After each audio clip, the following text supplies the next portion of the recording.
안녕하세요. 안녕하세요. 네, 마지막 과목 법규도 이제 34회 시험이 어떻게 좀 출제됐는지 공대화 변호사님이랑 한번 얘기를 나눠보도록 하겠습니다. 일단 전체적으로 어땠는지 좀 들어볼까요?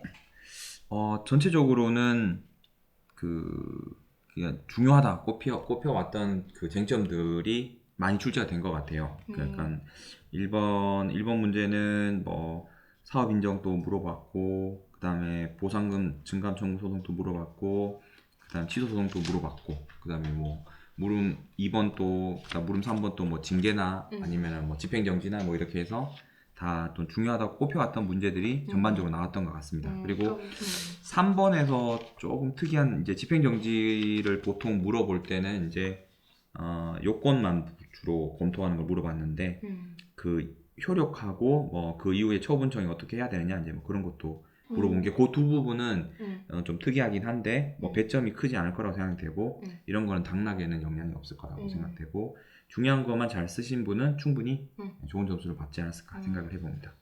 그럼 뭐 쟁점들은 좀 예측 가능했던 쟁점들이네요. 그렇습니다. 그 문제 1번을 보고는 그 올해 그 행정고시 또 이런 문제가 나왔거든요. 그 이제 사업 인정을 묻진 않았지만 그때 행정고시 문제는 그 이제 취소 소송의 대상이 뭐냐 이렇게 물어봤어요. 물어봤는데 그 이제 그 문제를 그 사기 7주차 그러니까 시험 보기 직전 주에 드렸었거든요. 그러니까 그거 생각하신 분은 그 일주일 만에 다시 한번 풀어보는 거니까 조금은 좀 더 도움이 되셨지 않나 개인적으로 생각해 봅니다.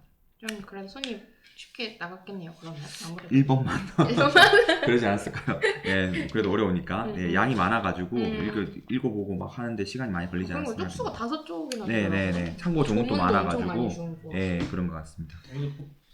보상법 종류 다 주니까 그냥 쓰면 되는 거 아닌가? 네네네. 원래 이거 다 암기하는 거 아닌가? 문제 2번은 너무 클래식한 문제 아니야? 그렇죠. 약간 좀 2번은 그렇죠. 2번은 저희가 이제 보면 1번은 토지보상법 한 40%, 그다음에 부공법, 그다음에 감정평가법 그 이제 한 40, 40, 뭐 이렇게 40, 30, 30 이렇게 균형을 맞추려고 하는데 부공법하고 감정평가법은 쟁점이 낼 게 그러니까 사례형으로 구성할 게 거의 없어요. 그래서 부공법은 보면은 개별 공시지가 사례만 한 몇 년 계속 나왔어요. 그래서 뭐 이의신청 물어보고 막 이제 계속 하는 문제가 나왔고 거기 이제 하자승계를 엮어가지고 올해는 2번이 나왔고요. 그다음에 이제 감정평가법에는 이제 징계 하나, 그다음에 이제 약술로 사무소 개설 하나 이렇게. 감정평가법이 그것도 그렇죠. 예, 사례형으로 나올 수 있는 게 진짜 많지가 않아서 감정평가법하고 부공법은 약간 이제 계속 돌려 쓰는 느낌이 없잖아 있는데 거기서 약간씩 조금씩 쟁점을 달리 변형해가지고 물어보는 것 같습니다. 이거는 거의 우리 시험 볼 때 네. 많이 나왔던 단골손님 사업 인정이야. 뭐 달달달 외우고 있는 거고. 별로 많이 변하지 않은 것 같아요. 그리고 제3직급 피고적기 이거야 보고. 그렇죠. 그리고 뭐 일반에 물은 3번은 뭐 보상권 유형? 예, 유형인데 이거는 약간 이제 뭐 좀 약간 디테일하게만 좀 찝으면 그니까 물음 2번은 그 이제 85조 1항 문제인데 85조 1항에서 이제 원처분주의다 이제 그거 이제 설명하면 되고 판례도 원처분주의 판례 설명하면 되고 그 다음에 이제 기각 재결이니까 그 이제 기각 재결이라고 하면은 이제 그 재결에 고유한 하자가 있느냐 없느냐 이제 그런 부분들 설명해가지고 보습을 하면 될 것 같고 물음 3번 같은 경우에는 그 토지 같은 경우는 보상금 적다 이러니까 이제 보증소가 확실히 대상이 된다. 그리고 일부 지작물은 우리는 해달라. 그 다음에 사업시행자나 토지수용위원회는 안 받아들였으니까 기각이니까 이건 또 판례가 있어요. 그래서 보상 대상이 된다 안 된다에 대한 다툼은 재결의 취소가 아니라 보증소로 해야 된다. 그러니까 토지하고 지작물을 나눠서 설명했으니 우리도 이 두 가지를 얘기하면서 여기서 적합한 소송을 먼저 포섭을 하면 되겠죠. 그래서 이 두 가지를 설명하면서 보증소다. 그래서 이제 그 뒤에 설명하라는 거는 보증소에 대한 일반적인 내용은 다 준비를 하시는 거니까 쭉 설명하면 되는 그런 문제라고 생각이 되고 준비했던 그냥 서브에다가 그렇죠. 네네네 그런 부분이 문제 1번에 감점될 건 없었을 것 네네 같아요. 내용일 것 같고요. 예시담 봤더니 요즘엔 그런 거 안 쓰는가? 어떤 수정된 원처분주의 뭐 이런 거. 그거를 논의를 쓸 수 있는데 네, 저는 그렇게 학설을 안 가르쳤습니다. 아, 그래요? 네, 저는 그렇게 안 하고 그냥 제 예시답안 있는 대로 그냥 음. 스터디 나눠드린 대로 그냥 갖다 붙였고 저기 김성환 평가사님 말씀처럼 그렇게 설명하는 경우도 있어요. 예, 설명하시는 경우도 있는데 예, 굳이 제가 봤을 때는 그냥 무난하게 가는 게 아니, 저도 어떤가? 그때 뭐 알고 쓴 게 아니고 그냥 알고 외워서 그냥 쓰라니까. 네, 그러면 당황할 수 있으니까 조용히 해주세요. 네, 우리 수험생들 당황할 수 있어요. 이거 써야 되는 건가? 이러면 안 당황할 수 아니에요. 있어요. 써도 되는 거. 네, 알겠습니다. 문제 2번 들어가기 전에 문제 2번 아주 지엽적이긴 한데 네. 사업인정 고시에 대해서는 그 박균선 교수님은 그냥 효력 발생 요건으로서 고시다 이렇게 얘기하고 홍경선 교수님은 뭐 준법률 행위적 행정행위다 뭐 이렇게 얘기하신 게 있거든요. 여기에 대해 뭐 판례도 없고 그래서 요게 좀 왜 굳이 사업인정하고 사업인정 고시에 대해서 각각 법적 성질을 설명해라고 하는지가 약간 좀 걸려가지고 네. 예, 요걸 다시 한번 말씀을 드립니다. 예, 2번 넘어가면 2번은 이제 물음 1번은 이의 신청인데요.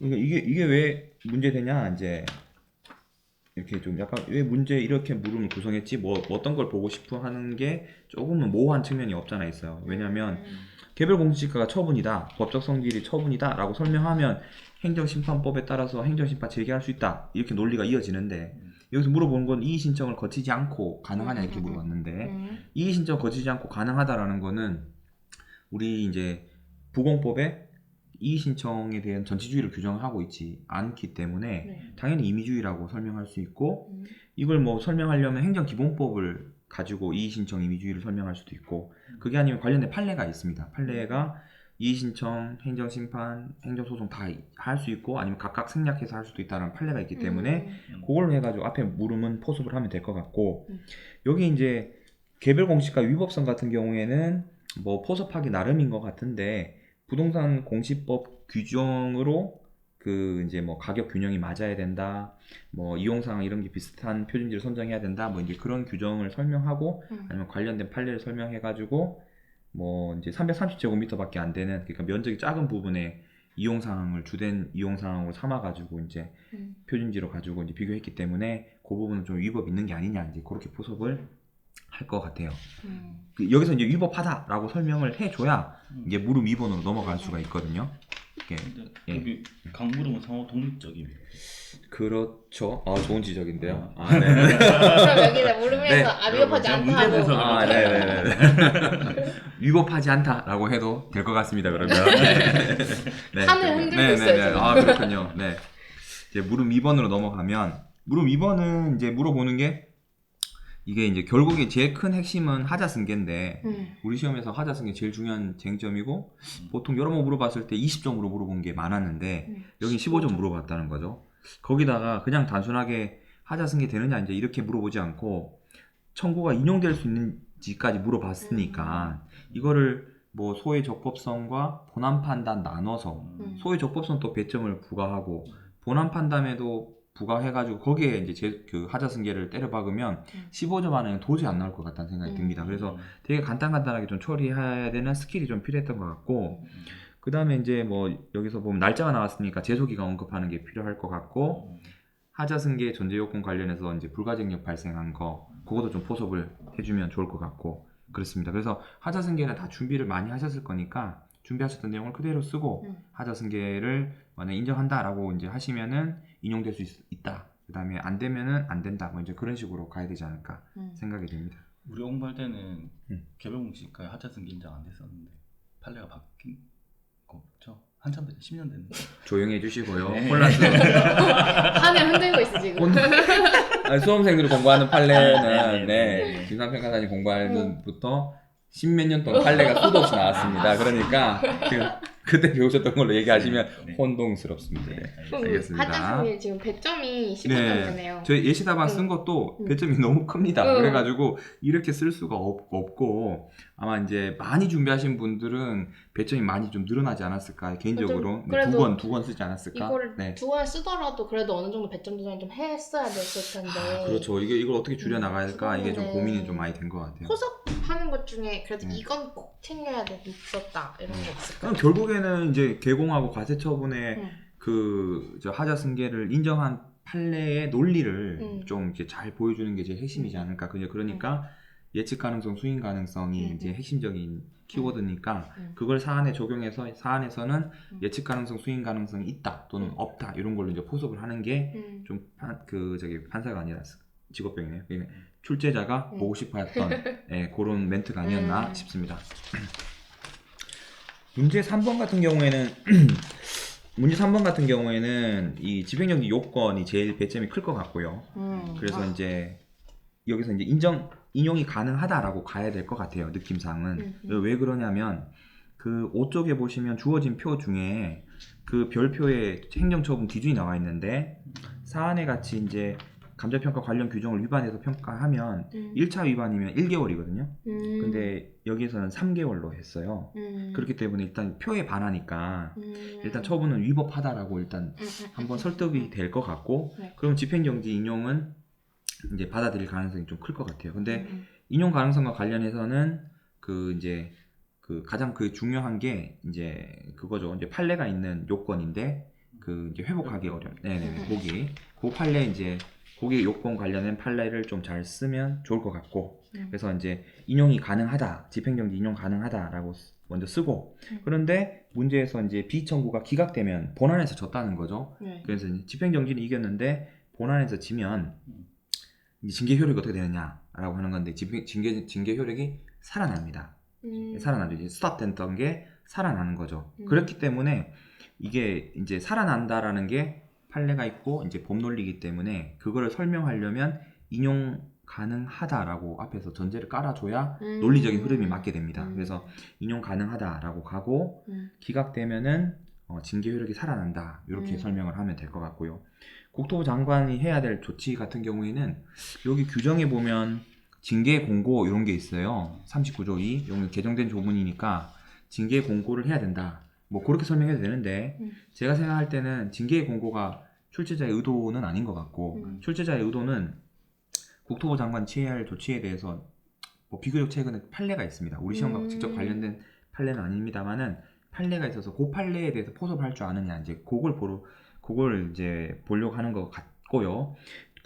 실무상으로도 이제 감정평가사님들이 이제 징계를 받게 되면 이제 불복 절차를 가는데 불복 절차에서 지면 국토부 장관이 재처분이 아니라 여기 업무정지 기간을 다시 얘기를 해줍니다. 그게 무슨 말이냐면은